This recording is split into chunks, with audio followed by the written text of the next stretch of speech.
everybody, it's Chris Eves, known online as Wootini, here with another Gay Gamer video podcast. This week, I did go to the movies. January is a bit of a dud month for movies. This is where they just sort of dump stuff. So there's no new releases out that I was excited to see or anything, because this is the lull time. But some of the movies that got released limited for the Oscar consideration in December are getting wider releases now. So I decided that I would go and check out a movie that I'd heard a lot about to see if it lived up to it, and that is The Zone of Interest. Basically taking place during World War II.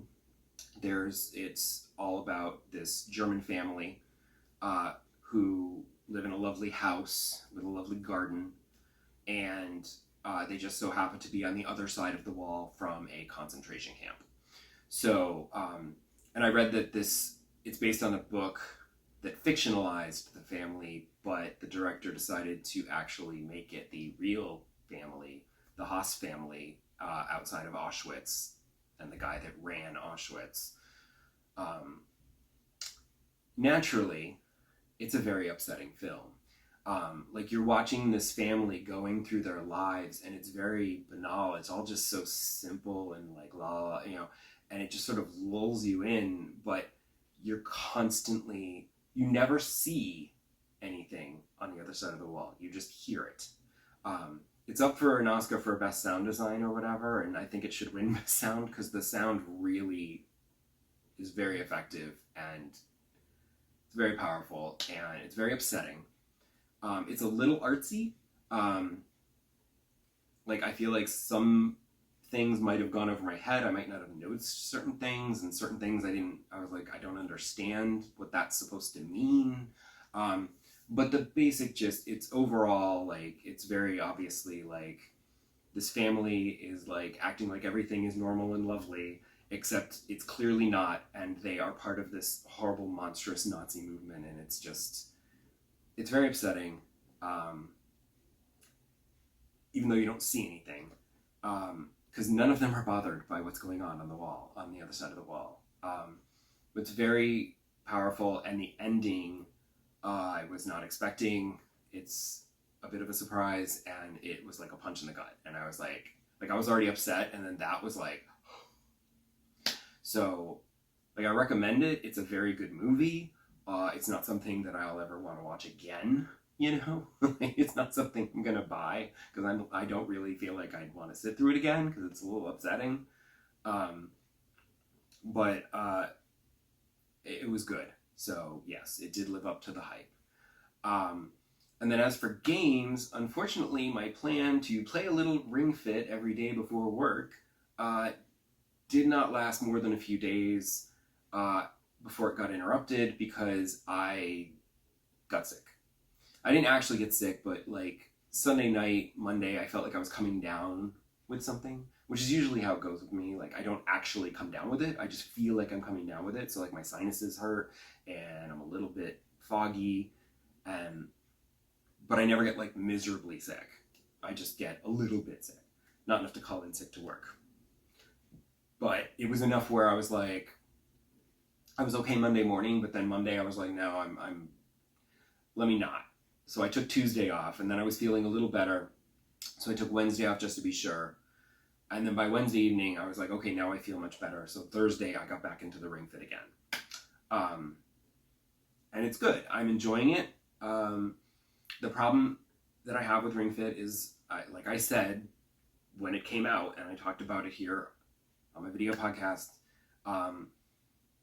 it's a great way to work out, because it's a game that, like, you work out to play the game. So it's not really tricking you into working out, but you're exercising to progress through the game. So it gives you lots of great motivation to keep exercising and get through the game, with constant rewards of new stuff and whatever. But you do, because it is a game and it's not a workout, you do spend a lot of time in menus and watching dialogue and cutscenes. So you'll play for like 20 to 30 minutes, but you're really only going to get 10 to 15 minutes of actual exercise. So that's a bit disappointing. And then one day, like, cause like I think it was Friday, I was like, let me just, I still have some time, let me do this boss battle, which ended up taking like way too long.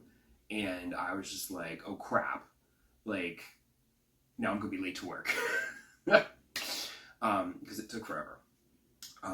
And then because of the not feeling great, I did not play Avatar because I needed, I played more Disney because that takes a lot less thought. You don't need reflexes. It's like, it's much more relaxed. So I, of course, finally I got Prince Eric, which is great.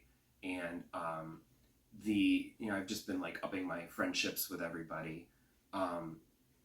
And I finished the Star Path. Unfortunately, I misunderstood. This was the first one that I've ever done.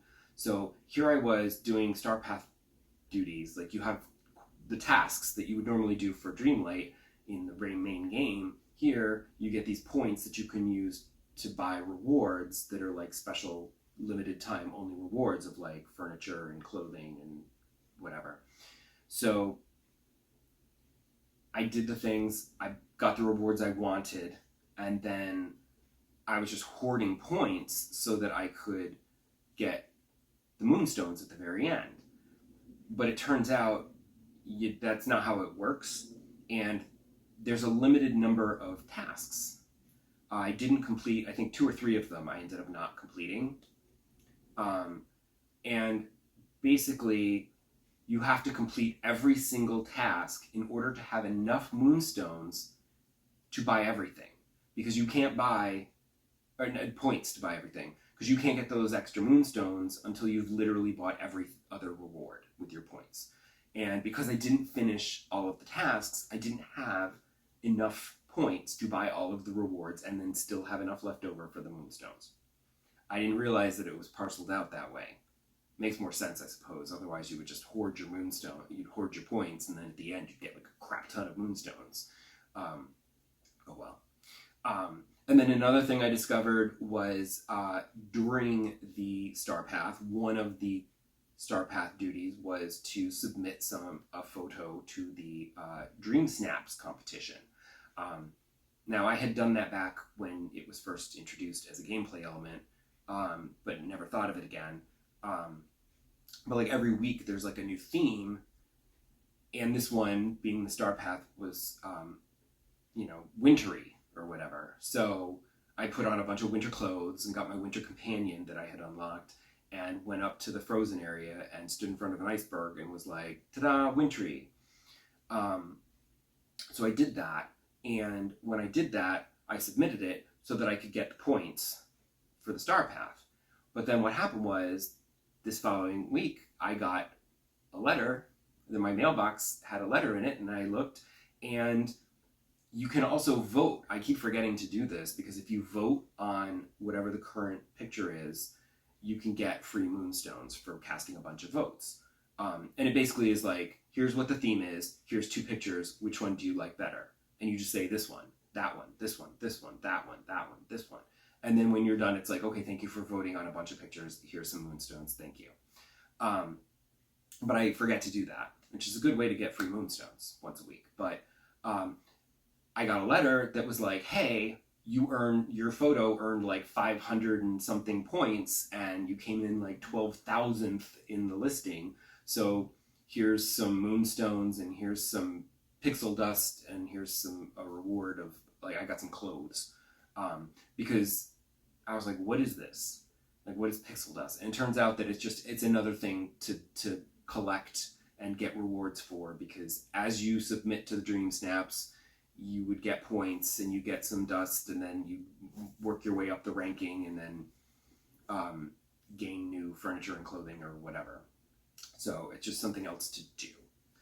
And then there was another letter that I got later that was like, we're sorry for there was like a bug in the game with this glitchy pixel duplicate thing. And so here's some free Dreamlight for the troubles that you were caused. And I'm like, I don't even know what this is about, but thank you, I will take it. It turns out the reason I don't know what a glitchy pixel duplicate is, it turns out I had to Google it. It turns out you can, when crafting items, you can sub that in for any materials that you don't have. but I've never seen this glitchy pixel duplicate thing. And it turns out it's because you get it when you're doing multiplayer. And I've yet to play multiplayer in Disney Dreamlight Valley, so womp womp. I've never seen one in my life. So yeah, so I made quite a bit of progress in Disney while not making any progress in Avatar because I wasn't really feeling well. And then the other thing that I did this week, because I knew it wouldn't take, reflexes, it took a little thought, but I decided I would try the demo for Another Code Recollection, which is the Switch remake of the DS game Trace Memories, which for whatever reason I never played. I feel like I should have, because it's totally up my alley. It's an adventure game with a story, and like you solve puzzles to advance, and I'm like, this is totally my bag. Why was this not a game that I played? I'm pretty sure I never played it. So they rebuilt it for the Switch with all new graphics and everything. Now it has voice acting and everything, and it's good. The demo structure was a little off because it starts you on the island and you walk around for a few minutes and solve a simple puzzle. Then it shunts you back to the beginning. It says an hour earlier, you're on the boat heading for the island, and that's where you get all the story. And I don't know if the real game does that, or if they just did this for the demo so that you immediately start with a little bit of gameplay before having to sit through cutscenes and dialogue. But I'm like, if you're just going to show us the beginning of the game, just show the beginning of the game. Like, I don't need that little bit of gameplay was not enough, because you're still going to have to sit through all of that dialogue before you actually start playing the game properly. So I'm like, that little sample didn't really help. So I don't know if the main game does that or if they did that just for the demo, but that was a super awkward structural decision that I did not really enjoy. But it's like, it's well written. The voice acting is good. The lead character is charming. The puzzles were fine. They're not that hard. I like that there's a hint system, which I did not turn on. But I like knowing that it's there. It's good to know it's there in case you do have problems with a puzzle. But this was the beginning of the game, so they weren't that hard. The only one that gave me any trouble was having to shake a key out from a maze kind of thing to out a hole. And I don't know if it would have been better if I had been playing it in handheld and I could have like tilted the Switch like this to get it out, because tilting the Pro Controller, like I'm tilting it and it's like flailing around, and it was just like really bad. I was just like, holy crap, holy. And I finally got it out, but it was kind of luck and accident. So that was not great. But I know that they have had to redo a bunch of the puzzles because it's not a DS with two screens and a touch screen. The Switch technically has a touch screen, but if it's in the dock and you're playing on the TV, you don't have a touch screen. So they'll have to redo a bunch of puzzles. So at the end of the demo, it's like, do you want to save your progress? Because you can carry it over to the main game. And I thought, no, thank you very much. It's a nice thought, but like, I'm not getting this game right now because I'm in the middle of a bunch of other games. So I'm certainly not getting this game right now anyway, but I'm also not getting it because it's $60. Now I know that they rebuilt it from the ground up and they've got all new graphics and everything and sound and whatever, but it looks good. The characters look good. The environments are like hit or miss. Like some are nicely detailed, others are not so much. But $60 is a lot. And I know it also includes the sequel, which was on the Wii, which was never released in America. So it's technically two games, like that Ace Attorney game that I bought, except that I feel like that was only $40 for the two games. This is $60, which is kind of expensive. So I'm not going to play it now because I'm playing other things, so I can wait. And I'll also wait, and then hopefully it'll go on sale. Because it's not, like, Nintendo games don't usually go on sale. But the third-party stuff does, so I'm hoping that at some point it'll be like $30 or $40, and then I'll buy it. Because I just don't feel like it's worth $60. Because it's not going to be enough for $60.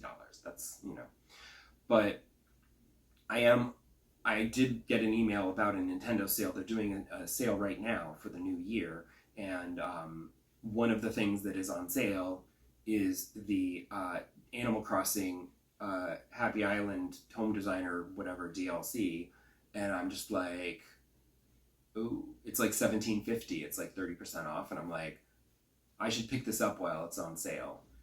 I really don't have time to get into it, but I should probably pick it up while it's on sale, just to take advantage of the sale, because it probably won't go any lower than that, but I don't know. Except for after I buy it, like in a month or two, it'll end up 50% off probably, but we'll see. So that's enough. I've rambled on way too long this episode, so come back next time and see if I've bought that DLC, if I'm playing Avatar, or if I've gotten in any Super Mario RPG at all, and we'll see you then. Bye!